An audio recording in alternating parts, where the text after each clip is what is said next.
नमस्कार दोस्तों, स्वागत है आप सभी लोगों का बायोमित्रा मनीजानी यूट्यूब चैनल पर। आज की इस क्लास का जो टॉपिक रहने वाला है वो है पाचन की क्रियाविधि। पाचन की क्रियाविधि को आज हम पूरी तरीके से विस्तार से समझने का प्रयास करेंगे।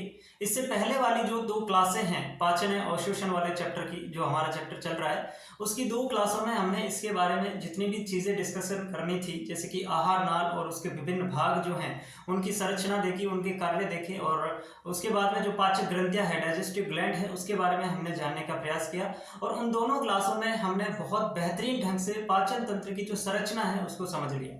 तो आज की क्लास में आपको एक नाम मात्र की भी दिक्कत नहीं आने वाली, अगर आप वो दो क्लासें मेरे साथ देख के यहाँ तक आ रहे हो, क्योंकि सारी चीज़ें वही रिपीट होगी, बस नॉर्मल सी चीज़ें हैं वो आपको यहाँ पे सीखनी है।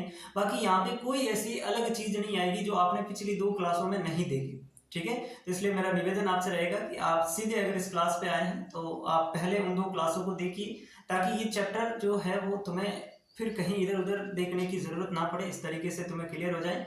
बाकी पाचन की क्रियाविधि को आज हम बहुत ही बढ़िया तरीके से समझने के प्रयास करेंगे और इसमें आपको कोई डाउट नहीं बचेगा, मैं आपको गारंटी कह सकता हूँ। और इन तीन क्लास को अगर आप देख लेते हैं पाचन और अवशोषण वाले चैप्टर की, तो ये चैप्टर आपका बहुत ढंग से हो जाएगा, ठीक है। तो आज हम इस चैप्टर को समाप्ति की ओर ले जाएंगे। इस क्लास के अंदर हम इस चैप्टर को पूरा कर देंगे, एक पाचन की क्रियाविधि पढ़ेंगे और साथ ही साथ एक छोटा सा टॉपिक हम और पढ़ लेंगे कि जो पाचन संबंधी विकार हैं, कौन कौन से डिजीज हैं जो पाचन तंत्र से संबंधित हैं, उनको भी हम लास्ट में डिस्कस कर लेंगे, ठीक है। तो शुरू करते हैं बिना किसी टाइम वेस्ट के। आज का टॉपिक पाचन की क्रियाविधि, यानी कि जो डाइजेशन है वो होता कैसे है, मुख गुहा में कितना डाइजेशन होता है, ग्रसनी ग्रसिका में क्या होता है कि नहीं होता है डाइजेशन, आमाशय में कैसे होता है, किसका होता है, कौन से एंजाइम काम आते हैं, छोटी आंत में कौन कौन से एंजाइम काम आते हैं, कौन सा एंजाइम किसको तोड़ता है, ये सारी चीजें आपके दिमाग में जो भी चल रही हैं उसको एक एक करके अपन डिस्कस करेंगे। और जब तक आप क्लास के लास्ट तक बनो रहोगे तो आपको किसी भी प्रकार का यहाँ पे डाउट नहीं बचेगा, ठीक है। तो सबसे पहले अपन स्टार्ट करते हैं पाचन की क्रियाविधि। अब पाचन की क्रियाविधि जो है वो हम स्टार्ट करेंगे मुख गुहा से, ठीक है। सबसे पहले भोजन अपन कहाँ पे जाता है, मुख गुहा में जाता है, ये आपको पता है। अगर नहीं पता है तो आप पहले की क्लास देखिए, मैं बार बार कह रहा हूँ, क्योंकि आहार नाल के जो भाग है, मुख, मुख गुहा, ग्रसनी, ग्रसिका, आमाशय, छोटी आंत और बड़ी आंत, इनके बारे में अपन डिस्कस करेंगे कि मुख गुहा में पाचन कैसे होता है, आमाशय में कैसे होता है, छोटी आंत में कैसे होता है, ये सारी चीजें देखेंगे। तो सबसे पहले अपन स्टार्ट करते हैं मुख गुहा में। मुख गुहा में पाचन, मुख गुहा में पाचन, आपको ध्यान में ये चीज रखनी है कि मुख गुहा जो होती है, हमारी ओरल कैविटी जो होती है, उसमें केवल और केवल कार्बोहाइड्रेट, या फिर मैं यूं कहूं स्टार्च, तो आपको कंफ्यूज नहीं होना है, कार्बोहाइड्रेट कहूं या स्टार्च कहूं एक ही बात है, ठीक है। क्यों है एक ही बात, क्योंकि स्टार्च क्या है, एक पॉलीसेकेराइड है, तो पॉलीसेकेराइड, डाइसेकेराइड, मोनोसेकेराइड, ये सारे के सारे ही कार्बोहाइड्रेट है ना। तो स्टार्च जो है वो एक पॉलीसेकेराइड है, उसी को तो अपन को मोनोसेकेराइड में तोड़ना है। स्टार्च एक बड़ी इकाई है, उसी को तो अपन को एक छोटी इकाई यानी कि ग्लूकोज में तोड़ना है, यही तो काम करना है। तो उसी के लिए अपन सबसे पहले यहाँ पे देखेंगे कि मुख और पाचन, यहाँ सिर्फ स्टार्च का पाचन होता है, यहाँ सिर्फ स्टार्च का पाचन होता है। और स्टार्च का पाचन भी कितना परसेंट होता है, 30%।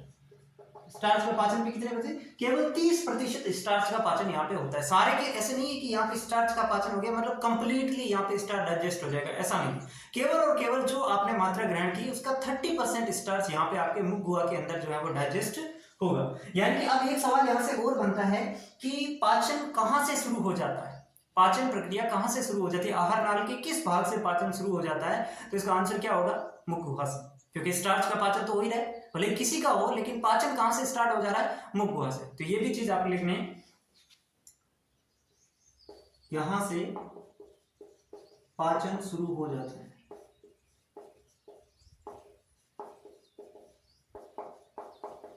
यहां से पाचन शुरू हो जाता है, ठीक है सर। अब स्टार्च जो है अपन लिखते हैं, ये अपना स्टार्च, इस स्टार्च को पाचन करना है, यानी कि इसको पाचन का मतलब है छोटे टुकड़ों में तोड़ना है, इसकी जो ये बिग मॉलिक्यूल्स है इसको छोटे अणु में तोड़ना है। तो स्टार्च जो टूटेगा वो टूटेगा माल्टोज में। स्टार्च किसमें टूटेगा, स्टार्च टूटेगा माल्टोज में। ये चीज आपको ध्यान में रखनी है कि स्टार्च किसमें टूटेगा, माल्टोज। स्टार्च क्या है, एक पॉलीसेकेराइड है। स्टार्च क्या है, एक पॉलीसेकेराइड है, और माल्टोज क्या है, एक डाइसेकेराइड है, यानी कि पॉलीसेकेराइड जो है वो आपका किस में टूट रहा है, डाइसेकेराइड में, यानी कि एक छोटे अणु में टूट रहा है। लेकिन ये काम कर कौन रहा है, ऐसे तो नहीं है कि अपने आप ही टूट जा रहा है, जैसे ही मुंह गुहा में गया तो स्टार्च माल्टोज में टूट गया, ऐसा नहीं होता है। यहाँ पे एक एंजाइम होता है, और ये एंजाइम आपको अब पता होना चाहिए अगर आपने पिछली क्लास देखी है, कि लार के अंदर, मुंह गुहा के अंदर लार ग्रंथियां होती है, और लार ग्रंथियां लार का स्त्रावण करती है, और उस लार के अंदर दो एंजाइम अपन ने पढ़े थे, एक तो सलाइवरी एमाइलेज जिसका दूसरा नाम है टाइलिन, और एक एंजाइम हमने पढ़ा लाइसोजाइम। तो लाइसोजाइम का तो काम हो गया बैक्टीरिया को मारना, जीवाणुओं को मारना, पाचन संबंधी उसका कोई काम नहीं है। लेकिन जो पाचन संबंधी हमारा काम करेगा वो कौन करेगा, सलाइवरी एमाइलेज या टाइलिन। कौन करेगा, उसका नाम आपको लिखना है सलाइवरी एमाइलेज। ये जो एंजाइम है ये यहाँ पे काम करता है, और इसी एंजाइम का दूसरा नाम क्या है, इसी एंजाइम को अपन क्या कहते हैं, टाइलिन कहते हैं। ठीक है, ये जो एंजाइम है, क्योंकि मैंने ये आपको बता दिया कि एमाइलेज नाम आपको कहीं पे दिख जाए वो कार्बोहाइड्रेट का पाचन करेगा, लाइपेज नाम कहीं पे दिख जाए वो वसा का पाचन करेगा, तो ये एमाइलेज है। और एमाइलेज कौन सा है, सलाइवरी, क्योंकि लार में मिलने वाला एमाइलेज है तो हमने नाम दे दिया सलाइवरी एमाइलेज, सलाइवा लार को कहते हैं। ठीक है, तो ये सलाइवरी एमाइलेज जो है ये स्टार्च को माल्टोज में तोड़ देता है, और कितने प्रतिशत स्टार्च को, 30% स्टार्च को पाचन कर देता है। मुख गुहा में बस इतना सा काम है, आपको इतना सा ध्यान में रखना है कि सबसे पहले मुख गुहा में स्टार्च का पाचन शुरू हो जाता है, यानी अपन ये कह सकते हैं कि पाचन की प्रक्रिया मुख गुहा से ही शुरू कर दी जाती है। मुख गुहा में किसका पाचन होता है, तो स्टार्च का या कार्बोहाइड्रेट का पाचन होता है। किस में बदलता है, माल्टोज में बदलता है। और ये काम कौन करता है, यानी स्टार्च को माल्टोज में बदलने का जो काम है वो कौन करता है, तो वो करता है सलाइवरी एमाइलेज या टाइलिन एंजाइम करता है। ठीक है, इतनी बातें क्लियर है। चल, उसके बाद में अगर मैं बात करूं ग्रसनी और ग्रसिका की, ग्रसनी व ग्रसिका, ग्रसनी और ग्रसिका की बात करूं तो ग्रसनी व ग्रसिका में कोई पाचन क्रियाविधि नहीं होती है, ये आपको ध्यान में रखना है, कोई भी पाचन की क्रियाविधि नहीं होती। यानी कि जो पाचन मुख गुहा में होना था हो गया, उसके बाद भोजन आगे बढ़ेगा, ग्रसनी में जाएगा, ग्रसिका में जाएगा, तो वहां पे केवल और केवल वो आगे बढ़ता है, उसमें पाचन की प्रक्रिया नहीं होती है। पाचन कहां पे होगा, अब ग्रसनी और ग्रसिका से आगे का जो भाग होता है आमाशय, स्टमक, उसमें पाचन की प्रक्रिया होती है। तो अगला जो हमारा पार्ट आ जाएगा वो अगला पार्ट हो जाएगा आमाशय। क्या हो जाएगा, आमाशय। आमाशय, अब आपको पता है आमाशय में पाचन,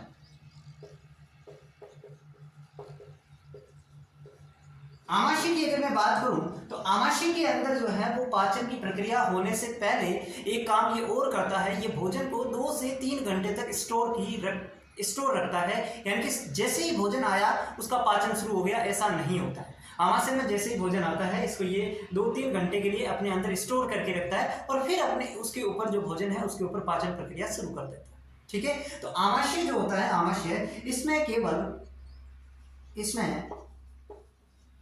केवल प्रोटीन का पाचन होता है।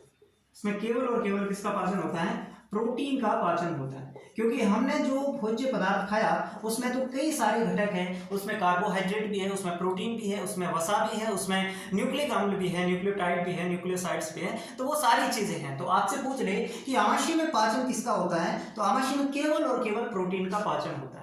दूसरा सवाल यहाँ से इसी सवाल को वो घुमा के इसे पूछ सकता है कि हमारे आहार नाल के किस भाग से प्रोटीन का पाचन स्टार्ट होता है। तो इसका आंसर आप बिल्कुल दे पाओगे कि जो आमाशय होता है उसी से प्रोटीन का पाचन स्टार्ट होता है ना। तो ये आप लिख लोगे, है ना। जैसे भाई कार्बोहाइड्रेट या स्टार्च का पाचन कहां से शुरू हो गया, मुख गुहा से, लेकिन प्रोटीन का पाचन कहां से शुरू होता है, आमाशय से। प्रोटीन का पाचन यहीं से शुरू होता है, यहीं से शुरू होता है। ये बात भी आपको समझनी है कि जो प्रोटीन होता है उस प्रोटीन का पाचन जो है वो कहां पे होता है, आपका आमाशय के अंदर होता है। ठीक है, चल, अब प्रोटीन जो है उसको अपन अगर बात करें तो प्रोटीन जो है वो पहले किस में टूटेगा, प्रोटीन जो होता है प्रोटीन टूटेगा पेप्टाइड्स में। किस में टूटेगा, पेप्टाइड्स में। क्योंकि प्रोटीन की जो सबसे छोटी इकाई होती है वो होती है अमाइनो एसिड, लेकिन ये सीधा ही अमाइनो एसिड में नहीं टूटेगा, ये किस में टूटेगा, पहले पेप्टाइड में टूटेगा। यानी कि आमाशय के अंदर जो प्रोटीन है वो पेप्टाइड्स में टूटता है, अमाइनो एसिड्स में नहीं टूटता। ठीक है, तो अब इसको भी तोड़ने का कोई ना कोई एंजाइम होगा। ये जो जैसे यहाँ पे स्टार्च को माल्टोज में स्लाइवली एमाइलेज तोड़ रहा था, वैसे ही प्रोटीन को पेप्टाइड्स में तोड़ने के लिए भी तो कोई ना कोई एंजाइम होगा। तो यहाँ पे इसके अंदर आमाशय के अंदर जो जठर रस होता है, आमाशय के अंदर जो जठर रस होता है उसके अंदर दो एंजाइम मैंने आपकी बात की कि एक तो एंजाइम होता है आपका पैक्सिन और एक आपका एंजाइम होता है रेनिन। ये दोनों ही प्रोटीन पाचक एंजाइम्स होते हैं, पैक्सिन और रेनिन। यानी कि यही जो दोनों एंजाइम हैं, एक तो आपका पैक्सिन और एक आपका रेनिन, यही क्या करते हैं, इस प्रोटीन को पेप्टाइड्स में तोड़ने का काम करते हैं। इतनी बातें समझ आ गई। यही दो जो एंजाइम हैं इस प्रोटीन को क्या करते हैं, पेप्टाइड्स में तोड़ने का काम करते हैं। यानी कि आमाशय में प्रोटीन का पाचन होगा। कौन पचाने वाला एंजाइम होगा आमाशय में, तो आमाशय में जो प्रोटीन को पचाने वाला एंजाइम है वो होता है पैप्सिन। क्या होता है, पैप्सिन। और इसकी सबसे इष्टतम पीएच आपसे पूछ लेगी, इसकी कार्य करने की इष्टतम पीएच का मतलब है जिसपे ये सबसे बढ़िया ढंग से कार्य कर सके, वो होती है 1.8। पैप्सिन एंजाइम के लिए कार्य करने के लिए इष्टतम जो पीएच है वो कितनी होती है, 1.8 होती है। ये आपको ध्यान रखना है, क्योंकि जठर रस जो है उसकी पीएच अपने देखी कि 1.5 से 3.0 के बीच में इसकी पीएच होती है। तो यहाँ पे इसके बीच में ही होगी कहीं ना कहीं, लेकिन इसकी होती है 1.8, जिसपे ये सबसे बढ़िया तरीके से काम कर सकता है। अब यहाँ पे एक आपने और भी देखा कि यहाँ से जठर रस के अंदर एक HCl और होता है। HCl ये क्या काम करता है, तो ये HCl जो होता है ना, ये HCl आपका पैप्सिनोजन, ये जो एंजाइम आप देख रहे हैं पैप्सिन, ये पैप्सिन के रूप में नहीं स्रावित होता है। ये HCl क्या करता है, इस HCl का काम होता है पैप्सिनोजन को पैप्सिन में कन्वर्ट करने का काम, पैप्सिनोजन को पैप्सिन में कन्वर्ट करने का काम कौन कर रहा है, HCl कर रहा है। पैप्सिनोजन क्या है, ये निष्क्रिय अवस्था में है। पैप्सिनोजन जो है ये निष्क्रिय अवस्था में है, यानी ये काम करने लायक नहीं है। और पैप्सिन जो है ये सक्रिय अवस्था में है। समझ गए मेरी बात को। यहाँ पे थोड़ा सा आप यूं समझ लीजिए, ये आपका हो गया, ठीक है, ज्यादा घास तो नहीं कट रही है, आपको समझ में आ रहा है। मैंने एक सिंपल सी बात की कि आमाशय के अंदर जो है वो एंजाइम जो है वो आपका पैप्सिन और रेनिन होता है, लेकिन यहाँ पे HCl भी तो स्रावित होता है। आपने सुना भी होगा कि HCl भी आमाशय में एसिड भी पाया जाता है। कभी कभी कहते हैं ना कि एसिडिटी हो गई, तो वो HCl की वजह से होती है। HCl क्या काम करता है, क्यों आमाशय में HCl स्रावित होता है, इसका कारण ये है कि जो पैप्सिन हार्मोन है जो प्रोटीन को पेप्टाइड में तोड़ रहा है, हार्मोन नहीं सॉरी एंजाइम है, ये जो पैप्सिन एंजाइम है, ये जो पैप्सिन एंजाइम प्रोटीन को पेप्टाइड में तोड़ रहा है, ये एंजाइम शुरुआत में जब जठर रस से स्रावित होता है तो ये निष्क्रिय अवस्था में स्रावित होता है। ये पैप्सिन के रूप में स्रावित नहीं होकर के पैप्सिनोजन के रूप में स्रावित होता है। यानी कि पैप्सिनोजन जो है वो एक निष्क्रिय एंजाइम है, ये काम करने के लिए सही नहीं है। यानी कि अब इसको सक्रिय करने के लिए कौन काम आएगा, HCl, इसलिए आपका HCl स्रावित होता है। बताओ ये पॉइंट क्लियर है। सिंपल सी बात आपको यहाँ पे इतनी समझनी है कि आमाशय जो है यहाँ से प्रोटीन का पाचन शुरू होता है। आमाशय में केवल प्रोटीन का पाचन होता है। प्रोटीन को पेप्टाइड में तोड़ता है, कौन तोड़ता है, पैप्सिन तोड़ता है। एक रेनिन भी तोड़ता है। रेनिन जो है वो बच्चों के अंदर जो है दूध के अंदर जो कैसीन प्रोटीन होता है उसको पचाने का काम करता है। ये चीज अपन डिस्कस कर सकते हैं कि रेनिन जो होता है ये कैसीन प्रोटीन को पचाता है। किसको पचाता है, कैसीन प्रोटीन को पचाता है। ये बात आपको समझनी थी। तो ये सारे पॉइंट आपको एक एक करके लिखने हैं अपनी नोटबुक में। इतनी बातें लिखो, फिर अपन आगे बढ़ते हैं। अब मेन जो पाचन की प्रक्रिया होती है वो होती है छोटी आंत में। इसको लिखो फटाफट, स्क्रीनशॉट ले लो इसका, फिर मैं बताता हूं इसको। चलो, इतनी बातें अगर आपको समझ में आ गई तो अब तो कुछ बचा ही नहीं है। अब सिर्फ और सिर्फ एक छोटी आंत हमारी बची हुई है, उसमें पाचन कैसे होता है। क्योंकि मुख गुहा में जो पाचन होता है वो हमने देख लिया, ग्रसनी और ग्रसिका में होता नहीं है। आमाशय में जो पाचन की प्रक्रिया होती है वो भी हमने देख ली। उसके बाद छोटी आंत में पाचन की प्रक्रिया देखेंगे और बड़ी आंत में किसी भी प्रकार का पाचन फिर से नहीं होगा। यानी कि अब जो हमारा बचा हुआ जो भी वो सिर्फ और सिर्फ छोटी आंत है। लेकिन आपको यह भी पता है कि सर्वाधिक जो पाचन होता है वो कहाँ पे होता है, छोटी आंत में। यानी कि सबसे ज्यादा सवाल बनने के चांसेस छोटी आंत से रहते हैं। इसको समझने का प्रयास करना पड़ेगा। इसमें थोड़ा सा आपको दिमाग को क्या करना पड़ेगा, यहाँ पे फोकस रखना पड़ेगा, क्योंकि सवाल यहाँ से बनने के सबसे ज्यादा चांसेस है। समझने वाली चीजें हैं यहाँ पे। छोटी आंत में आप थोड़े बहुत भी इधर उधर हुए तो आपको समझ में नहीं आएगा। ठीक है, चलो शुरू करते हैं। छोटी आंत में पाचन।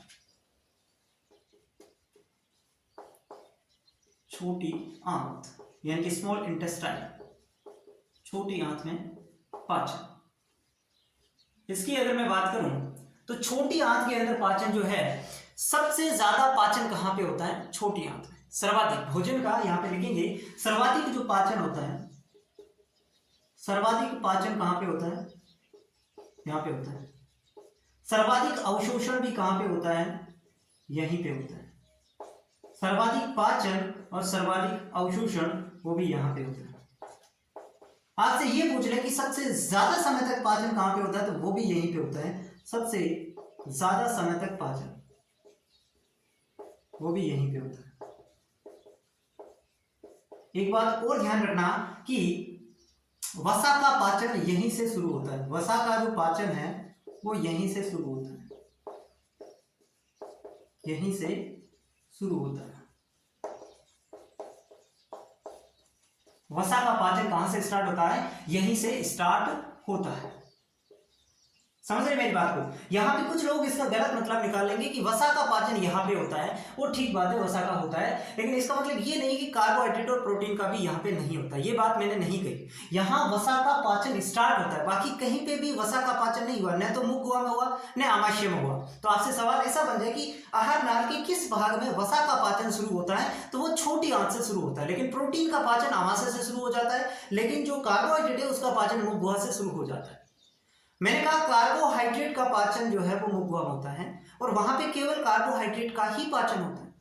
आमाशय के अंदर प्रोटीन का पाचन शुरू हो जाता है, वहां पे केवल प्रोटीन का ही पाचन होता है। लेकिन यहाँ पे ऐसा नहीं है कि वसा का पाचन यहाँ से शुरू होता है तो केवल वसा का पाचन ही यहाँ पे होगा, ऐसा नहीं है। इसमें वसा का पाचन तो होता ही है, लेकिन साथ ही साथ कार्बोहाइड्रेट और प्रोटीन का पाचन भी यहाँ से शुरू हो जाता है, यहाँ पे होते हैं। ये भी बात आपको लिखनी पड़ेगी, क्योंकि आप कंफ्यूज हो जाएंगे।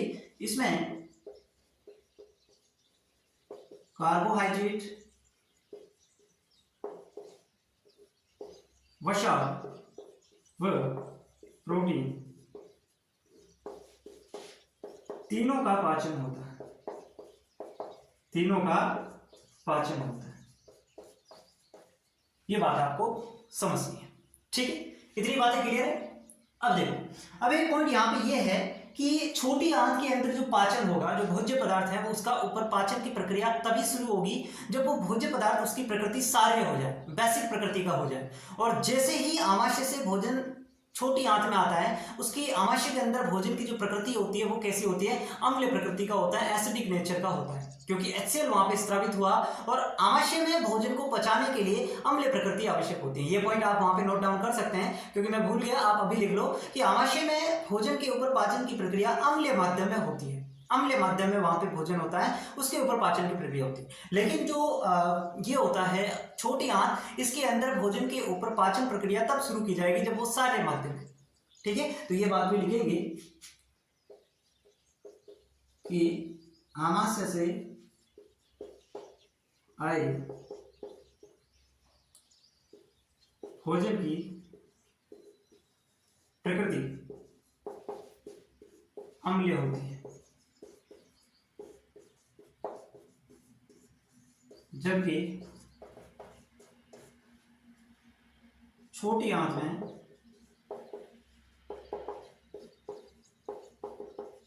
पाचन की प्रक्रिया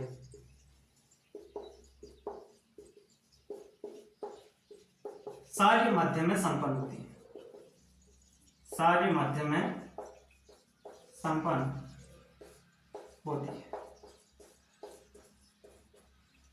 अब यानी कि यहाँ पे एक बड़ी समस्या हमारे सामने ये आ जाती है कि जो भोजन आमाशय से आया था वो तो अम्ल प्रकृति का था। पहले इस अम्ल प्रकृति वाले भोजन को सारे माध्यम में कन्वर्ट करना पड़ेगा, तभी तो पाचन की आगे की प्रक्रिया शुरू की जाएगी, आगे की कार्यवाही शुरू की जाएगी, जब ये अम्ल माध्यम से सारे माध्यम में कन्वर्ट हो जाए। तो इस अम्ल माध्यम को सारे माध्यम में कन्वर्ट करने के लिए सारे माध्यम में संपन्न होती है। अम्ल माध्यम को सारे माध्यम में बनाने के लिए इसमें क्या होती है? एक तो होती है इसके अंदर NaHCO3, इसको कहते हैं सोडियम बाइकार्बोनेट। एक होता है आपका पित्त रस यानी कि बाइल जूस, और एक होती है आपकी ब्रूनर्स ग्रंथियों का स्त्रावण, ब्रूनर्स ग्रंथियों का स्त्रावण। ये जो है, ये तीनों के तीनों मिलकर के स्त्रावण, ये तीनों मिलकर, कौन कौन? ये वाली चीजें, ये तीनों मिलकर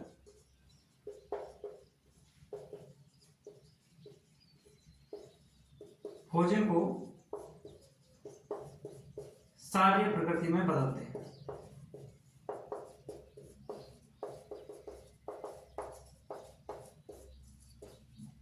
इतनी बातें आपको समझ में आ गई होगी। पहले मैंने बताया कि जो आमाशय से भोजन आया वो अम्ल प्रकृति का है, उसको सार्य माध्यम में बदलना पड़ेगा, क्योंकि छोटी आंत के एंजाइम उस पर तभी काम करेंगे जब वो भोजन की प्रकृति सार्य होगी। अब सार्य प्रकृति में बदलने के लिए छोटी आंत के अंदर ही एक तो होता है सोडियम बाइकार्बोनेट, एक होता है पित्तरस बाइल जूस, और एक होता है ब्रूनर्स ग्लैंड, ब्रूनर्स ग्रंथियों का स्त्रावण, इससे कुछ स्त्रावित होगा पदार्थ। ये तीनों मिलकर के इस भोजन को सार्य प्रकृति में बदल देंगे, यानी कि अब भोजन जो है वो पाचन के लिए तैयार है, उसकी प्रकृति जो है वो पाचन के अनुकूल है। इतनी बातें आपको यहाँ पे समझनी है। बताओ इतनी चीजें समझ में आई? इतनी चीजें आपको समझ में आई कि नहीं आई? बताओ आगे। अब एक चीज और लिख लो कि छोटी आंत में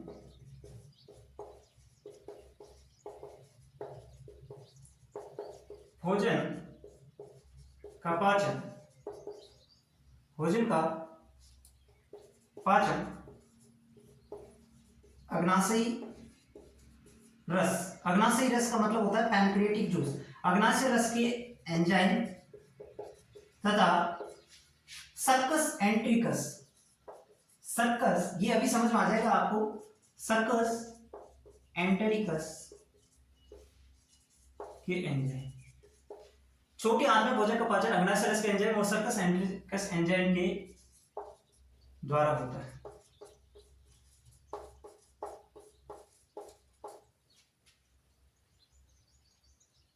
ऐसे लिखो, पाचन पहले, यहां पे एक वर्ड डाल दो पहले, छोटी आंत में भोजन का पाचन पहले अग्नाशय रस के एंजाइम द्वारा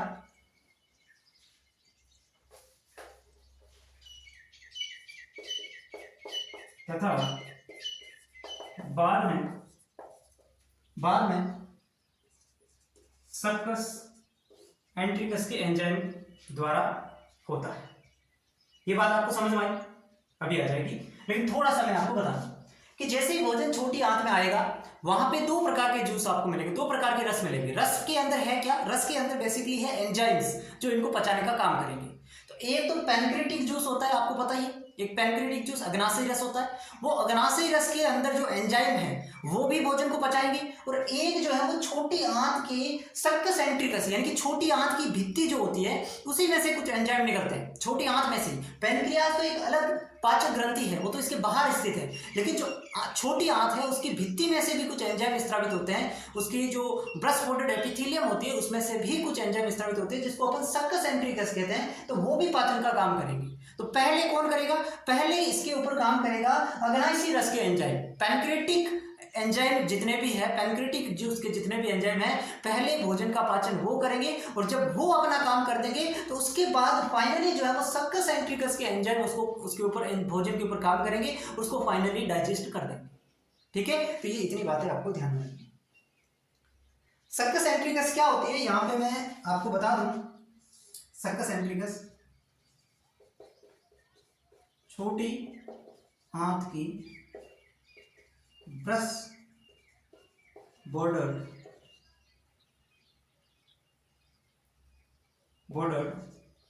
एपिथेलियम, या फिर यूं कहूं भित्ति, छोटी आंत की भित्ति। ठीक है, तो ये सर्कस एंट्रिकस होता है, तो वो भी कुछ एंजाइम स्त्रावित करता है। लिख लो इसको। अभी हमने छोटी आंत में पाचन कैसे होता है ये तो शुरू ही नहीं किया, अभी तो केवल मैंने आपको बताया है कि ये चीजें यहां पे आपको मिलने वाली है। ठीक है, इतनी बातें समझ में आई? इसको मिटा सकता हूं मैं? चलो अब देखो, अब एक डायग्राम मैं आपको बताऊंगा, उस डायग्राम को ध्यान से देखना है और समझना है।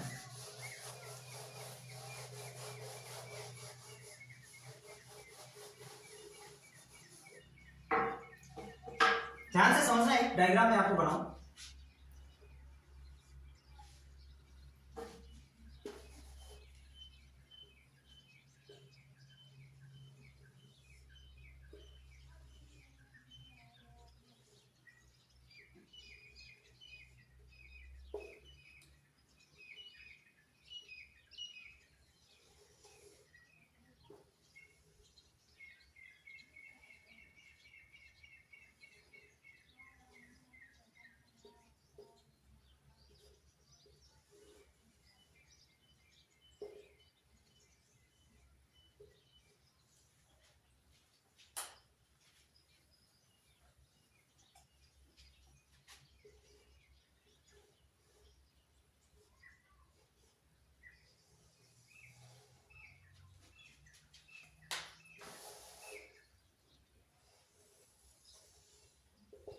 चलो ये डायग्राम है, कुछ समझ में आया क्या है? ये तो हो गया अपना आमाशय, ये तो क्या है आमाशय, और आमाशय से आगे जो सी शेप की ट्यूब होती है ना, इसको क्या कहते हैं? ड्यूडेनम। तो ये क्या हो जाएगी? ड्यूडेनम। ये क्या हो जाएगी? ड्यूडेनम। अब यहां पे ये जो दिख रहा है ना, ये है आपका अग्नाशय, ये है आपका अग्नाशय, जिससे अग्नाशय रस स्रावित होगा। और ये जो दिख रही है ये है आपकी यकृत, लिवर, लिवर जो पित्त रस का संश्लेषण करते हैं। अग्नाशय जो है ये अग्नाशय रस का स्रावण करेगा, अग्नाशय रस का स्रावण करेगा, और जो आपकी यकृत है ये आपके पित्त रस का स्रावण करेगा, पित्त रस का स्रावण करेगा। ठीक है, तो यहां से ये आपका हो जाएगा पित्ताशय, ये पित्त रस का संग्रहण करता है, ये पित्त रस का क्या करता है? संग्रहण, उसको स्टोर करता है। ये काम किसका हो गया? पित्ताशय का। ठीक है, तो अब यहां पे जैसे ही भोजन यहां से आगे बढ़ेगा, भोजन आगे बढ़ेगा, ये जो है ये आपकी सी शेप जो आकृति दिख रही है ये है ड्यूडेनम। यहां से अग्नाशय से इधर आएगा अग्नाशयी रस, इधर क्या आएगा? अग्नाशयी रस, ये आ रहा है अग्नाशयी रस, और यहां से आ जाएगा आपका पित्त रस जो यहाँ पे बन रहा है, पहले यहाँ पे स्टोर होके रखता है, और जब जरूरत पड़ती है तो यहाँ से आ जाता है पित्त रस। तो ये दोनों के दोनों रस, यहाँ पे आपके दोनों रस है, अग्नाशय रस भी है और पित्त रस भी है, ये दोनों के दोनों कहाँ पे आएंगे? इसी छोटी आंत के ड्यूडेनम भाग में आते हैं, और यहाँ पे एक अवरोधनी लगी हुई रहती है इस तरीके से, इसको कहते हैं ओडी की अवरोधनी, ओडी की अवरोधनी, जो ये नियंत्रण करती है कि जो रस इसके अंदर जा रहा है उसको कंट्रोल करने का काम करती है। भाई एक कंट्रोलर भी तो लगा होना चाहिए, कितना जाना है कितना नहीं जाना है वो सारा कंट्रोल करती है ओडी की अवरोधनी। तो यहाँ से कैसे रस आता है ये आपको समझ आ गया? पहले यहाँ पे अग्नाशय रस यहाँ पे आएगा और यहाँ पे पाचन की प्रक्रिया क्या हो जाएगी? शुरू हो जाएगी। ये डायग्राम बना लो ताकि आपको आसानी हो समझने में। अब हम देखेंगे कि कैसे जो है ये अग्नाशय रस इस छोटी आंत में आने के पश्चात भोजन के ऊपर काम करेगा, है ना? अग्नाशय रस को अपन ने यहां से यहां तक पहुंचा दिया, अब कैसे ये काम करेगा ये चीज अपन को देखनी है। मिटाओ इसको। चल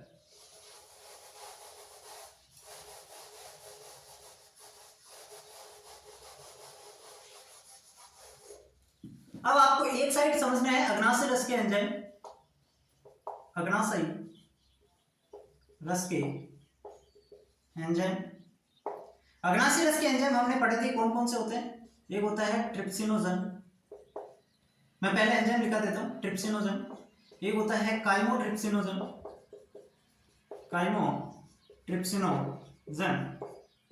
एक होता है प्रोकार्बोक्सीपेप्टिडेज, प्रोकार्बोक्सीपेप्टिडेज। एक इसके अंदर होता है ट्रिप्सिनोजन, काइमोट्रिप्सिनोजन, प्रोकार्बोक्सीपेप्टिडेज। एक इसमें होता है न्यूक्लियस, एक इसमें होता है पैनक्रिएटिक लाइपेज यानी कि अग्नाशयी एमाइलेज, अग्नाशयी एमाइलेज जिसका नाम है एमाइलॉक्सिन, अपन पढ़ चुके हैं एमाइलॉक्सिन। ये चीज मैं दोबारा लिखवा रहा हूं, ये चीज मैं लिखवा चुका हूं एक बार, ठीक है? और एक हो जाएगा अग्नाशयी लाइपेज, अग्नाशयी लाइपेज, उसको अपन कह देंगे स्ट्रिप्सिन, स्ट्रिप्सिन। ठीक है, तो ये मुख्यतः अग्नाशयी रस के एंजाइम है। अब मैं अगर मैं बात करूं सक्कस एंट्रिकस के एंजाइम की, कि सक्कस एंट्रिकस के एंजाइम कौन से? सक्कस एंट्रिकस के एंजाइम,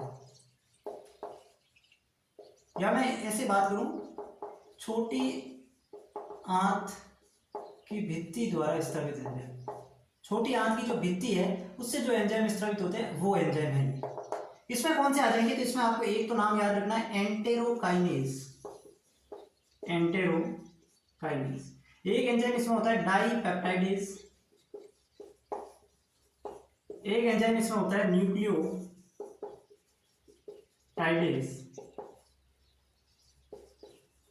एक इसमें होता है न्यूक्लियोसाइडेज। आपसे एग्जाम में सवाल इस तरीके से भी पूछ सकते हैं कि कौन सा एंजाइम किसका है। एक इसमें होता है सुक्रेज, एक इसमें होता है माल्टेज, और एक इसमें होता है लैक्टेज। ये इतने सारे एंजाइम जो है वो छोटी आंत के अंदर पाए जाते हैं। इसीलिए तो संपूर्ण रूप से पाचन कहां पे हो जाता है, भोजन का छोटी आंत में, क्योंकि ये सारे एंजाइम भोजन के ऊपर काम करेंगे तो किसी तरीके से बच पाएगा भोजन कि ये पचा नहीं, हो ही नहीं सकता। ठीक है, तो ये अग्नाशय रस के एंजाइम है और ये सक्कस एंट्रिकस के एंजाइम है। पहले ये वाले काम करेंगे और उसके बाद ये वाले काम करेंगे। समझ गए मेरी बात को? पहले ये काम करेंगे भोजन के ऊपर, उसके पश्चात ये काम करेंगे। इतनी बात समझ आ गई? तो इनको नोट करो कि कौन से एंजाइम अग्नाशय रस के, कौन से सक्कस एंट्रिकस के। अब यहां पे देखो, जैसे कि आपने आमाशय में देखा, चलो वो आगे समझा दूंगा, पहले इसका स्क्रीनशॉट ले लो। ये दो नाम आपको ध्यान रखने हैं, मेनली जो है ये इसके है और ये भी। चलो अब एक चीज मैं आपको समझाना चाहूंगा, वो चीज क्या है, जैसे कि आपने आमाशय के अंदर देखा कि जो पेप्सिन हार्मोन है वो निष्क्रिय अवस्था में मुक्त होता है, जिसको अपन कहते हैं पेप्सिनोजन। तो उस पेप्सिनोजन को पेप्सिन में कौन कन्वर्ट करता है? HCl। उसी प्रकार आप यहां पे देखो ट्रिप्सिनोजन है ना, ये भी पता चल रहा है ना कि निष्क्रिय अवस्था में पेप्सिनोजन, ट्रिप्सिनोजन, तो ये जाइमोजन कण होता है। जाइमोजन कण का मतलब है निष्क्रिय अवस्था में मुक्त होते हैं ये, क्योंकि ये प्रबल प्रोटीन अपघटनीय एंजाइम होते हैं, तो ये सीधे अगर सक्रिय अवस्था में होंगे तो नुकसान पहुंचाएंगे, इसलिए ये निष्क्रिय अवस्था में मुक्त होते हैं। तो ट्रिप्सिनोजन, काइमोट्रिप्सिनोजन और प्रोकार्बोक्सीपेप्टिडेज, ये तीनों भी क्या है? निष्क्रिय अवस्था में है। ये तीनों भी क्या है? निष्क्रिय अवस्था में। तो अब ये अगर निष्क्रिय अवस्था में है तो इनको पहले तो सक्रिय करना पड़ेगा, तभी तो ये काम करेंगे। तो इनको सक्रिय कौन करेगा? इनको सक्रिय कौन करेगा? तो ये चीज देखो, जो ट्रिप्सिनोजन है ना, ये ट्रिप्सिनोजन को सक्रिय करेगा ये एंटेरोकाइनेज। जो एंटेरोकाइनेज एंजाइम है सक्कस एंट्रिकस का, ये एंटेरोकाइनेज ट्रिप्सिनोजन को ट्रिप्सिन में बदल देगा। समझ में आ रही बात? ये जो एंटेरोकाइनेज एंजाइम है ये ट्रिप्सिनोजन को, जो निष्क्रिय अवस्था में है, उसको सक्रिय अवस्था में लाएगा, ट्रिप्सिन में बदलेगा। और बाद में ये जो ट्रिप्सिन है, ये ट्रिप्सिन इस काइमोट्रिप्सिनोजन को काइमोट्रिप्सिन में और प्रोकार्बोक्सीपेप्टिडेज को कार्बोक्सीपेप्टिडेज में बदल देगा, जो इसकी सक्रिय अवस्था है। नहीं समझ में आया? अभी समझ में आ जाएगा, मिटा दो इसको। चलो अब जो मैंने बात कही वो देख लेते हैं। पहले मैंने कहा कि जो ट्रिप्सिनोजन है, इस ट्रिप्सिनोजन को एंटेरोकाइनेज ये जो है ये इसको ट्रिप्सिन में बदल देगा। हमारे काम का तो ट्रिप्सिन है। फिर ये जो ट्रिप्सिन है ना, ये एक तो आपका काइमोट्रिप्सिनोजन है, काइमोट्रिप्सिनोजन, इसको, और एक आपका प्रोकार्बोक्सीपेप्टिडेज।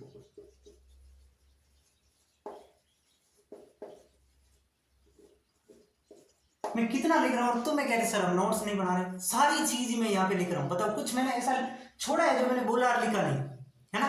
तो नोट्स बनाओ साथ साथ में। बाकी नहीं बना पा रहे हो तो टेलीग्राम चैनल ज्वाइन कर लो, ठीक है?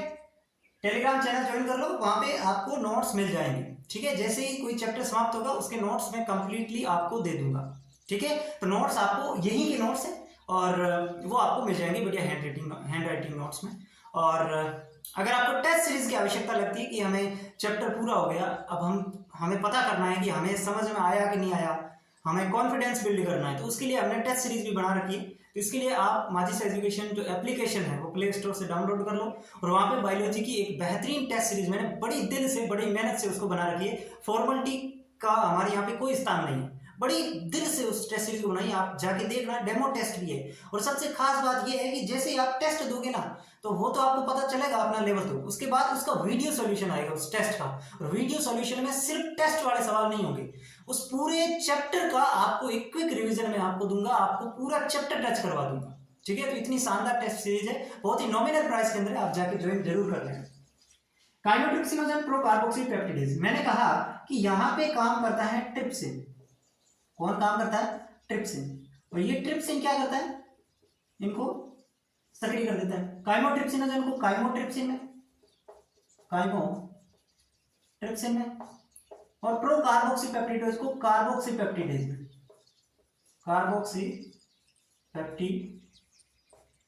में, ठीक है? इतनी बातें हम समझ ही चुके हैं। अब शुरुआत करते हैं। सबसे पहले जो है इसके अंदर आता है आपका छोटी आंत के अंदर, अपन बात करें अग्नाशय रस के एंजाइम इसके ऊपर काम करेंगे। सबसे पहले अग्नाशय रस के एंजाइम जो है इसके ऊपर काम करेंगे। कौन से काम करेंगे? ये ट्रिप्सिनोजन के अंदर जो है ट्रिप्सिन, काइमोट्रिप्सिन और कार्बोक्सीपेप्टिडेज।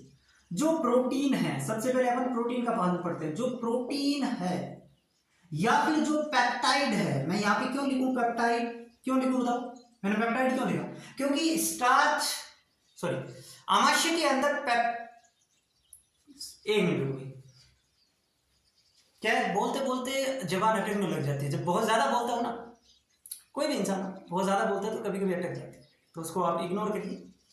मैं ये कहना चाह रहा था कि आमाशय के अंदर प्रोटीन का पाचन हुआ था और प्रोटीन किस में बदला, पेप्टाइड में। तो वो पेप्टाइड भी तो है यहाँ पे, सिर्फ और सिर्फ प्रोटीन ही तो थोड़ी है, यहाँ पे पेप्टाइड भी है, क्योंकि आमाशय के अंदर जो प्रोटीन को पेप्टाइड में बदला वो भी कंप्लीटली डाइजेस्ट थोड़ी हुआ, पूरी तरीके से वो पाचित नहीं हुआ है। उस पेप्टाइड को भी तो आगे तोड़ना है, किसमें, अमीनो एसिड्स में। तो एक तो प्रोटीन और एक पेप्टाइड, इन दोनों के ऊपर कौन काम करता है, इन दोनों के ऊपर काम करता है। देखो एक तो काम करता है इसके ऊपर ट्रिप्सिन, एक इसके ऊपर काम करता है काइमोट्रिप्सिन,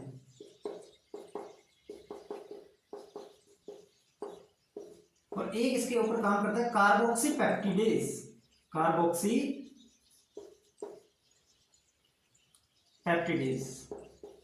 ये तीनों के तीनों प्रोटीन पाचक एंजाइम है, ट्रिप्सिन, काइमोट्रिप्सिन और कार्बोक्सीपेप्टिडेज। ये तीनों ही इन प्रोटीन और पेप्टाइड्स पे काम करेंगे, तीनों ही किस पे काम करेंगे, प्रोटीन और पेप्टाइड्स पे काम करेंगे, और फाइनली इसको किस में बदल देंगे, फाइनली इसको बदल देंगे डाइपेप्टाइड में। अभी भी ये अमीनो एसिड में नहीं बदला है, इसको हमने बदला है डाइपेप्टाइड में। इसको किस में बदला, डाइपेप्टाइड। हाँ, थोड़े बहुत प्रोटीन अमीनो एसिड में बदल सकते हैं, थोड़े बहुत, 100% नहीं, थोड़े बहुत अमीनो एसिड के अंदर बदल सकता है, लेकिन मोस्टली जो बदलेगा किस में बदलेगा, डाइपेप्टाइड। समझ गए मेरी बात को। अब ये जो डाइपेप्टाइड है, ये जो डाइपेप्टाइड है, इस डाइपेप्टाइड पे काम करेगा डाइपेप्टाइडेज एंजाइम, डाइपेप्टाइडेज एंजाइम, और जो सक्स सेंट्रिकस का एंजाइम है। बताओ समझ में आ रहा है कि नहीं आ रहा है। पहले अग्नाशय रस के एंजाइम ट्रिप्सिन, काइमोट्रिप्सिन और कार्बोक्सीपेप्टिडेज ने प्रोटीन के ऊपर काम किया और इसको डाइपेप्टाइड में बदल दिया। अब ये जो डाइपेप्टाइड है, इसके ऊपर अब काम करेगा सक्स सेंट्रिकस के एंजाइम, क्योंकि हम ये बात पहले ही कर चुके हैं कि पहले अग्नाशय रस के एंजाइम काम करते हैं और फिर सक्स सेंट्रिकस के एंजाइम काम करते हैं। तो अब इसके ऊपर ये डाइपेप्टाइडेज, आप देखो जो दोनों लिस्ट बनाई, डाइपेप्टाइडेज आपने किस में लिखा, सक्स सेंट्रिकस के एंजाइम में। तो ये जो डाइपेप्टाइडेज है, ये इस डाइपेप्टाइड को अमीनो एसिड में बदल देगा, अमीनो एसिड में बदल देगा, और ये हो जाता है यहाँ पे कंप्लीटली प्रोटीन का पाचन। ये क्या हो गया, कंप्लीटली प्रोटीन का पाचन यहाँ पे हो गया। हुआ कि नहीं हुआ बताओ, इतनी चीजें समझ में आ गई। चलो अब यहां पे हमारा बचता है कार्बोहाइड्रेट। क्या बचता है, कार्बोहाइड्रेट। तो जो स्टार्च है या फिर अपन कह सकते हैं कार्बोहाइड्रेट है, इस कार्बोहाइड्रेट के ऊपर पहले काम करेगा पैनक्रिएटिक एमाइलेज, और जिसका नाम क्या था, एमाइलोप्सिन, जिसका नाम क्या था, एमाइलोप्सिन। ये पैनक्रिएटिक एमाइलेज या एमाइलोप्सिन इसके ऊपर काम करेगा पहले, क्योंकि अग्नाशय रस का एंजाइम है, और ये इसको कन्वर्ट कर देगा डाइसैकेराइड में। किसमें कन्वर्ट कर देगा, जैसे इसको डाइपेप्टाइड में, वैसे ही ये कार्बोहाइड्रेट क्या होता है, पॉलीसैकेराइड होता है, इस पॉलीसैकेराइड को ये कन्वर्ट कर देंगे डाइसैकेराइड में। डाइसैकेराइड क्या होते हैं सर, माल्टोज, लैक्टोज, सुक्रोज, ये आपके डाइसैकेराइड। पॉलीसैकेराइड क्या होता है, starch polysaccharide, maltose, lactose, sucrose, ये डाइसैकेराइड है। तो इस पॉलीसैकेराइड को डाइसैकेराइड में बदलने का काम करेगा पैनक्रिएटिक एमाइलेज, और फाइनली उसके पश्चात जो है ये जो डाइसैकेराइड बन गए, कौन कौन से बने, एक तो बना माल्टोज, एक बना यहाँ पे सुक्रोज, और एक बना यहाँ पे लैक्टेज, जो यहाँ पे लिखने की जगह नहीं है। कहां पे लिख दो, तीनों यहाँ पे आ जाएगी, तीनों को लिख देते हैं, थोड़ा छोटे लिखेंगे लेकिन कोई बात नहीं। माल्टोज, लैक्टोज और सुक्रोज, तीनों लिखिए, माल्टोज, लैक्टोज, सुक्रोज। ये इसके ऊपर कौन काम कर रहा है, अग्नाशय रस, ये इसके ऊपर सक्स सेंट्रिकस, ये इसके ऊपर कौन काम कर रहा है, अग्नाशय, ये अब इसके ऊपर कौन काम कर रहा है, सक्स सेंट्रिकस, क्योंकि अग्नाशय रस ने अपना काम कर दिया। तो अग्नाशय रस के काम करने के पश्चात सक्स सेंट्रिकस के एंजाइम काम करते हैं। चलो यहाँ पे करेंगे, और सक्स सेंट्रिकस के अंदर आपने एंजाइम पढ़ा माल्टेज, तो माल्टेज किसके ऊपर काम करेगा, माल्टोज के ऊपर। आपने एंजाइम पढ़ा लैक्टेज, लैक्टेज किसके ऊपर काम करेगा? लैक्टोज के ऊपर। आपने एंजाइम पढ़ा सुक्रेज, सुक्रेज किसके ऊपर काम करेगा? सुक्रोज के ऊपर। बताओ काय की दिक्कत आ रही है इस चीज में आपको? कुछ भी ऐसा नहीं है जो आपको ऐसा लगे कि समझ में नहीं आए, लेकिन ये जब आप ऐसे ही पढ़ने बैठोगे नहीं समझ में आएगा, क्योंकि वास्तव में समझने वाली चीज है, लेकिन समझ लोगे तो फिर बहुत आसान हो जाएगा। इतना सा आपको समझना है कि माल्टोज के ऊपर माल्टेज, लैक्टोज पे लैक्टेज, सुक्रोज पे सुक्रेज, और ये तीनों ही सक्कस एंट्रिकस के एंजाइम है, जबकि ये अग्नाशय रस का एंजाइम है। समझ आ रही है मेरी बात? तो माल्टोज जो है इसके अंदर क्या होता है, सुक्रोज में क्या होता है, लैक्टोज में क्या होता है, ये आपको पता है भाई। जब हमने जैव अणु चैप्टर पढ़ा उसमें कार्बोहाइड्रेट पढ़ा तो उस समय मैंने बताया कि ये डाइसैकेराइड है, यानी कि दो मोनोसैकेराइड इकाइयों से बने होंगे। तो सुक्रोज के अंदर क्या होता है, alpha glucose plus beta fructose, इसी में तोड़ेगा इसको, alpha glucose plus beta fructose. अगर मैं बात करूं लैक्टोज की तो इसमें क्या होता है, beta glucose plus beta galactose. अगर मैं बात करूं माल्टोज की तो इसमें क्या होता है, इसमें होता है आपका अल्फा ग्लूकोज और बीटा फ्रक्टोज। इसमें क्या होता है, अल्फा ग्लूकोज और बीटा फ्रक्टोज। ठीक है, लिख दे इसको भी, alpha glucose plus beta fructose. और यहां पे ये हो जाता है आपका कार्बोहाइड्रेट भी कंप्लीटली डाइजेस्ट, क्योंकि हमें पॉलीसैकेराइड से मोनोसैकेराइड बनाने थे, और ग्लूकोज गैलेक्टोज ये क्या होते हैं, फ्रक्टोज ये क्या होते हैं, मोनोसैकेराइड होते हैं, तो मोनोसैकेराइड में बदलती है ना। तो ये हो गया प्रोटीन का पाचन, ये हो गया कार्बोहाइड्रेट का पाचन। बताओ समझ में आया? पहले अग्नाशय रस के एंजाइम काम करेंगे, फिर सक्कस एंट्रिकस के एंजाइम करेंगे। पहले अग्नाशय रस के एंजाइम काम करेंगे, फिर सक्कस एंट्रिकस के एंजाइम काम करेंगे। ये चीज आपको समझनी ले लो, इसका स्क्रीनशॉट ले लो। अब हमें पढ़ना है वसा का पाचन। अब हमें क्या पढ़ना है, वसा का पाचन। ठीक है, वसा का पाचन, बेटा इसको चलो।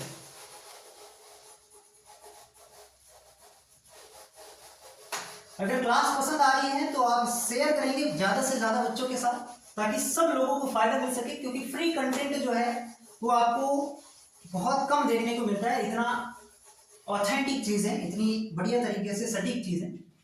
अब हम बात करेंगे वसा का पाचन। वसा का पाचन, वसा का पाचन कैसे होता है? हमने बात की जो यकृत होती है, लीवर होती है, वो पित्त रस का संश्लेषण करती है, और मैंने ये भी बताया कि पित्त रस जो है वो वसा के पाचन का काम करेगा। यानी कि वसा के पाचन के काम में कौन आएगा? एक तो हमने ये भी बात कर ली कि जो लाइपेज नाम कहीं पे आ गई वो वसा का पाचन करेगा। तो पैनक्रिएटिक लाइपेज, जिसको अपन ने कहा स्ट्रिप्सिन, वो क्या काम करेगा? वसा के पाचन का।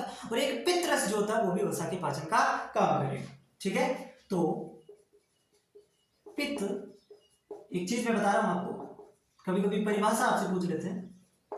पित्त रस में उपस्थित पित्त लवणों द्वारा वसा की बड़ी बूंदों को, वसा की बड़ी बूंदों को, बड़ी बड़ी जो ड्रॉपलेट्स होती हैं उसको छोटी बूंदों में तोड़ना, छोटी बूंदों में तोड़ना, इमल्सिफिकेशन, इमल्सिफिकेशन, या इसको हिंदी में नाम दे देते हैं पायसीकरण, पायसीकरण कहलाता है। समझ गए मेरी बात को? सबसे पहले जो पित्त रस है, पित्त रस बाइल जूस, वो वसा की बड़ी बूंदों को छोटी छोटी बूंदों में तोड़ेगा। क्यों सर? क्योंकि अपन ने ये पहले ही पढ़ चुके हैं कि जो छोटी आंत में भोजन आएगा उसमें पहले काम करेंगे अग्नाशय रस के एंजाइम, और उसी अग्नाशय रस के अंदर आपको मैंने एक डायग्राम बना के बताया था कि इधर आपका अग्नाशय है, उससे अग्नाशय रस आ रहा है, और इधर आपका लिवर है जिससे आपका पित्त रस आ रहा है, दोनों एक साथ आ रहे हैं। तो वो एक तरीके से अग्नाशय रस के अंदर ही हो गया। पित्त रस भी क्या है, अग्नाशय रस के अंदर का ही भाग हो गया। तो यानी कि पहले इस पे पित्त रस काम करेगा, पित्त रस। और पित्त रस के अंदर होते हैं पित्त लवण। वो पित्त लवण क्या करेंगे, वसा के जो बड़े बड़े टुकड़े हैं उनको छोटे छोटे टुकड़ों में तोड़ देंगे। इसे क्या कहते हैं, पायसीकरण कहलाता है। और वसा की बूंदों के साथ, वसा की बूंदों के साथ पित्त लवणों का संयोजन, combination of the fat droplets and bile salt, वसा की बूंदों के साथ पित्त लवणों का संयोजन क्या कहलाता है?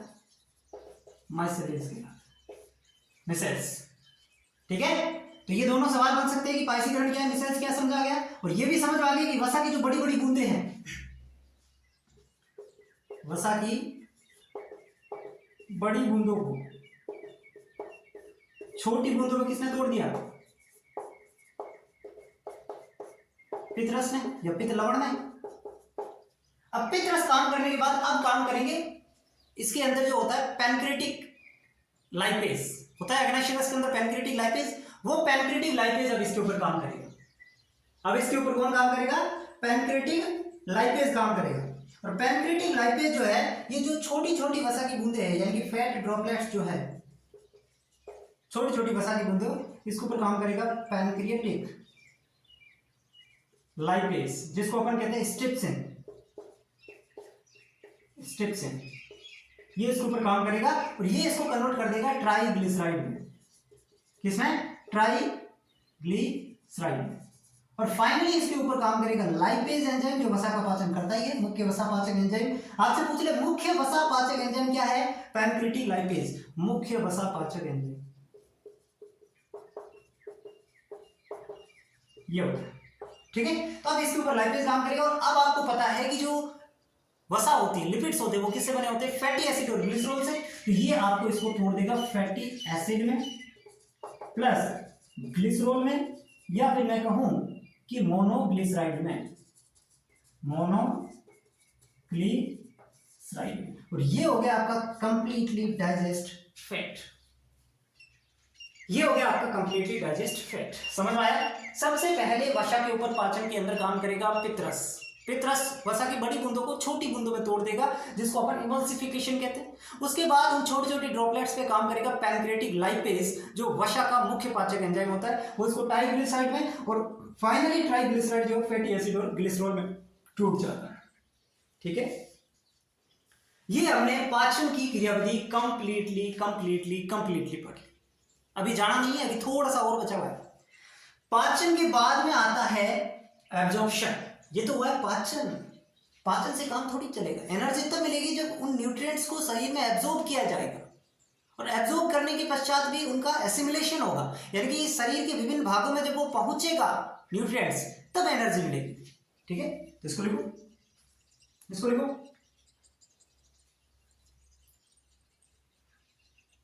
बेटा चलो,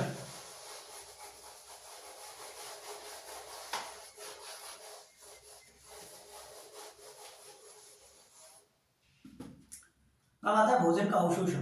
भोजन का पाचन हो गया, वो कंप्लीट, पाचन पूरा हो गया। अब होता है भोजन का अवशोषण, एब्जॉर्प्शन ऑफ द फूड। क्योंकि भोजन के पूरी तरीके से एनर्जी मिलने तक कई स्टेप होते हैं। सबसे पहले होता है इंजेक्शन, अंतर्ग्रहण, भोजन को अंदर लिया। फिर होता है सलाइवेशन, उसके अंदर जो लार अपन मिलाते हैं उसको कहते हैं सलाइवेशन। फिर होता है डाइजेशन, है ना, उसको भोजन का पाचन हो गया। फिर होता है एब्जॉर्प्शन, यानी कि उसको कोशिकाओं में अवशोषण करना। और फिर होता है एसिमिलेशन, स्वांगीकरण, यानी कि भोजन का पूरे शरीर में वितरण करना। ये कई स्टेप होते हैं भोजन के। लिख सकते हैं आप भोजन की स्टेप कौन कौन से? इंजेक्शन, सलाइवेशन, डाइजेशन, एब्जॉर्प्शन, और उसके बाद में एसिमिलेशन, है ना। सलाइवेशन यानी लार मिश्रित करना, पाचन, अवशोषण और स्वांगीकरण। तो ये भी लिख सकते हैं स्टेप ऑफ दी भोजन के पाचन के स्टेप है।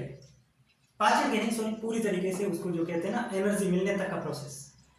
ठीक है, चलो ये साइड में लिख दिया, लिखना है तो लिख दो। अब अपन को तो पढ़ना है कि भोजन का अवशोषण। भोजन का अवशोषण कहाँ पे होता है? तो ये भी छोटी आंत में ही होता है। ये भी छोटी आंत में जो विलाई होते हैं ना, विलाई, जिसको सूक्ष्मांकुर कहते हैं, विलाई द्वारा सक्रिय या निष्क्रिय विधि द्वारा होते हैं। सक्रिय या निष्क्रिय विधि द्वारा होता है। कुछ का सक्रिय विधि द्वारा होगा, कुछ का निष्क्रिय विधि द्वारा। इतना अपन को नहीं जाना डिटेल में, है ना। कुछ का सक्रिय विधि द्वारा हो जाएगा, कुछ का निष्क्रिय विधि द्वारा। उसके बाद में एक शब्द आता है स्वांगीकरण। ये क्या होता है? स्वांगीकरण इंग्लिश वालों के लिए एसिमिलेशन। भोजन के अवशोषण होने के पश्चात संपूर्ण शरीर में उसका वितरण होना है ना। भोज्य पदार्थ जो है उसके अंदर जो न्यूट्रिएंट्स है ना, न्यूट्रिएंट्स जो है, या लिखो आप, अवशोषण के पश्चात, अवशोषण के पश्चात जो पोषक पदार्थ है, जो न्यूट्रिएंट्स है, पोषक पदार्थों का संपूर्ण शरीर में वितरण, संपूर्ण शरीर में वितरण जो होता है उसे अपन स्वांगीकरण कह देते हैं। ठीक है, भोज्य पदार्थ का संपूर्ण शरीर में जो वितरण होता है उसे स्वांगीकरण कहते हैं। एक हार्मोन में लिखाना भूल गया, एक हार्मोन जो है वो छोटी आंत के द्वारा स्रावित होता है, सिक्रेटिन। सिक्रेटिन, ये सिक्रेटिन हार्मोन जो है ना, ये अग्नाशय रस को स्त्रावण करने के लिए प्रेरित करता है, अग्नाशय रस के स्त्रावण को प्रेरित करता है। कौन? सिक्रेटिन, जो छोटी आंत के द्वारा स्रावित होता है। तो ये भी आप लिख लेना, छोटी आंत के द्वारा स्रावित होता है एक तो सिक्रेटिन, और एक हार्मोन इसी छोटी आंत के द्वारा स्रावित होता है, सीसीकेपीजेड, है ना, सीसीकेपीजेड। इसका पूरा नाम है कोलसिस्टियोकाइनिन पैंक्रियोजाइनिन। तो ये जो है, ये जो एंजाइम है, ये पित्त रस के स्त्राव को प्रेरित करता है, पित्त रस के स्त्राव को प्रेरित। ये भी लिख लेना, है ना, कोई भी चीज अपनी छूटनी नहीं चाहिए। छोटी आंत दो एंजाइम स्त्रावित करते हैं, एक तो सिक्रेटिन जो अग्नाशय रस के स्त्राव को प्रेरित करता है ना, अग्नाशय में जो रस स्त्रावित होता है उसके लिए प्रेरित कौन करेगा? छोटी आंत ही तो करेगी। वही तो कहेगी भाई मेरे अंदर भोजन आ गया है, भेज अब जूस, है ना। तो ये सिक्रेटिन तो अग्नाशय रस के स्राव को प्रेरित करेगा, और सीसीकेपीजेड पित्त रस के स्राव को प्रेरित करेंगे, और दोनों ही एंजाइम छोटी आंत द्वारा स्रावित करते हैं। ठीक है, छोटी आंत की जो ड्यूडेनम होती है, उसके अंदर की ड्यूडेनम जो होती है वो स्रावित करती है। छोटी आंत की जो ड्यूडेनम होती है वो ये दोनों हार्मोन स्रावित करते हैं। तो स्वांगीकरण भी समझ में आ गया, स्वांगीकरण समझ में आ गया। चल, अब आपसे पूछ ले कि भोजन टूटने का कारण क्या है? सर ये क्या हुआ? भोजन टूटने का कारण मतलब पहले कौन सा भोजन टूटता है? पहले किसका? जो सबसे पहले जो टूटता है वो होता है कार्बोहाइड्रेट। सबसे पहले जो एनर्जी मिलती है अपन को वो मिलती है कार्बोहाइड्रेट से। फिर अपना टूटता है वसा, और फिर हमें टूटता है प्रोटीन। प्रोटीन सबसे लास्ट में टूटता है ना। प्रोटीन जो है वो सबसे लास्ट में टूटता है, जबकि पाचन की क्रियाविधि अलग है। पहले कार्बोहाइड्रेट, फिर प्रोटीन, और फिर वसा, लास्ट में पाचन होती है। लेकिन इसके अंदर उल्टा है, सबसे पहले जो हमें एनर्जी मिलेगी वो कार्बोहाइड्रेट से मिलेगी। जब कार्बोहाइड्रेट पूरी तरह खत्म हो जाएगा तो वसा से मिलेगी, और वसा के बीटा ऑक्सीडेशन से, वसा के बीटा ऑक्सीडेशन से बहुत ज्यादा मात्रा में ऊर्जा मिलती है, बहुत ज्यादा मात्रा में ऊर्जा मिलती है, बहुत ज्यादा मात्रा में। और उसके बाद फाइनली फिर प्रोटीन का पाचन होगा। जब आप कुछ खाओगे ही नहीं तो प्रोटीन का पाचन होगा, और प्रोटीन का पाचन अगर हो गया तो हमारी बॉडी के अंदर पूरी चीजें प्रोटीन से बनी हुई है, तो फिर तो मामला ही खत्म हो जाएगा। ठीक है, तो प्रोटीन पाचन की स्थिति तक अपन को कतई नहीं पहुंचना है, इस हालत में कभी नहीं पहुंचना है। वसा का पाचन भी लास्ट स्टेज, अपन तो यहाँ तक भी नहीं जाते हैं, प्रोटीन भी दबा के खाते हैं अपन तो, प्रोटीन क्या, कार्बोहाइड्रेट भी। तो यहाँ पे ये आपको समझ आ गया कि पहले कार्बोहाइड्रेट, फिर वसा, फिर प्रोटीन। वसा, कार्बोहाइड्रेट जो टूटता है उसे 4 किलो कैलोरी प्रति ग्राम एनर्जी मिलती है, इससे भी लगभग 4 से 5 किलो कैलोरी प्रति ग्राम, और इससे 9 किलो कैलोरी प्रति ग्राम एनर्जी मिलती है। अरे उल्टा नहीं, प्रोटीन से मिलती है 4 से 5 किलो कैलोरी प्रति ग्राम, और वसा के टूटने से 9 किलो कैलोरी प्रति ग्राम एनर्जी मिलती है। ये भी समझ में, ठीक है। इतनी बातें समझ में आ गई, इतनी बातें समझ में आ गई। तो 5 मिनट की चीजें और बची है वो बता दूं मैं, आगे तो लिख लो इसको। चलो, अब हमें क्या पढ़ना है? विकार, बीमारियां। पाचन तंत्र से संबंधित कौन कौन सी बीमारियां हैं वो हमें पढ़नी है। कौन कौन सी होती है ये तो आपको पता ही, कौन कौन सी बीमारियां? पाचन संबंधी विकार,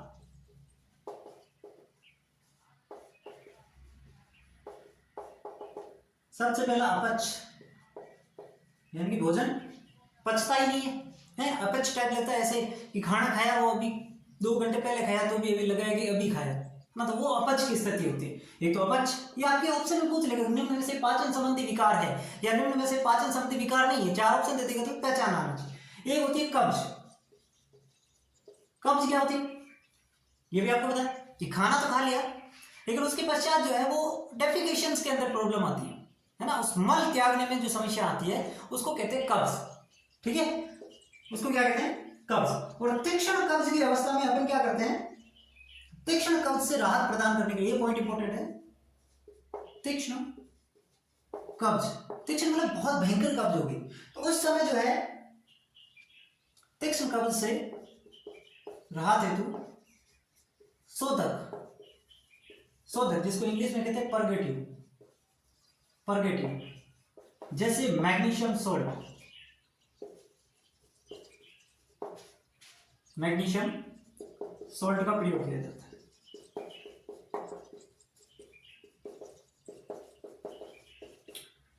यह आप में से किसी को पता भी होगा कि शायद इसको बोलते हैं इनिमो, ऐसा कुछ नाम होगा, इनिमो टाइप का सुना है मैंने।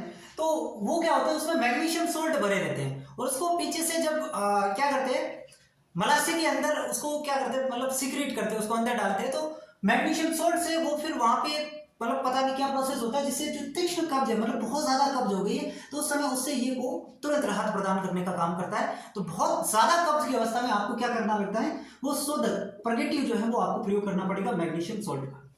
ठीक है, चल और कौन से डिजीज विकार अगर हम बात करें तो सबसे इंपॉर्टेंट विकार है पीलिया, जॉन्डिस।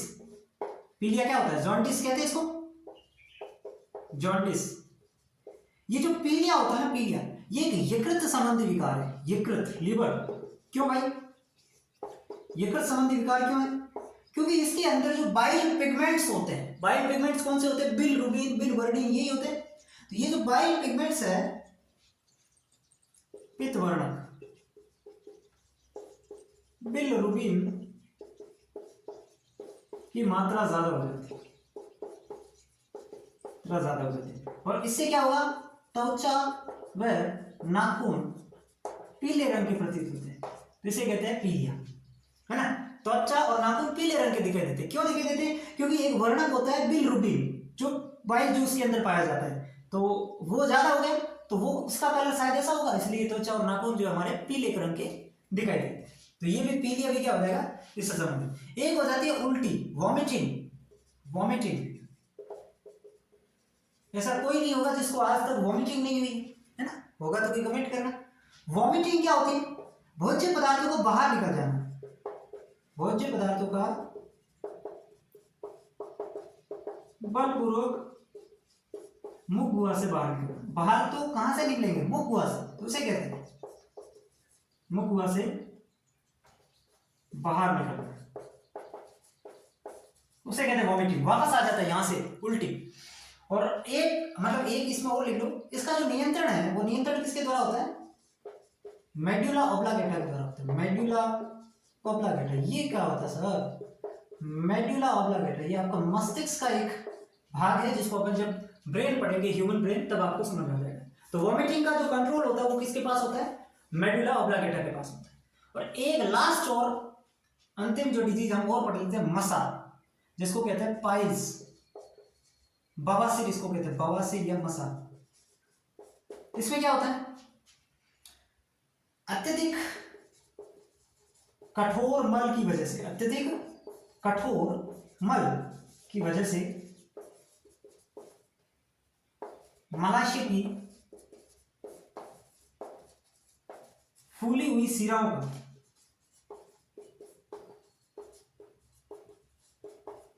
क्षतिग्रस्त हो जाता है,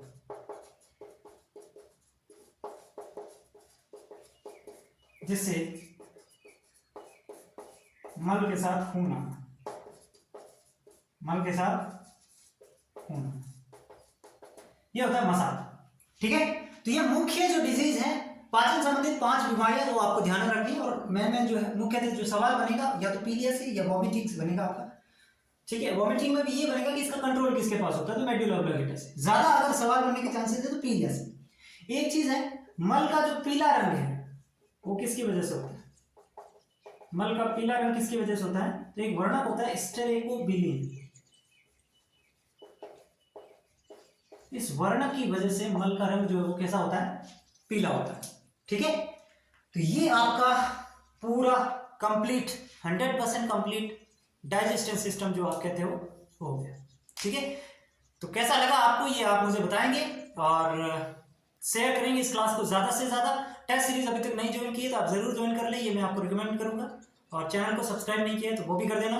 धन्यवाद, मिलते हैं अगली क्लास में।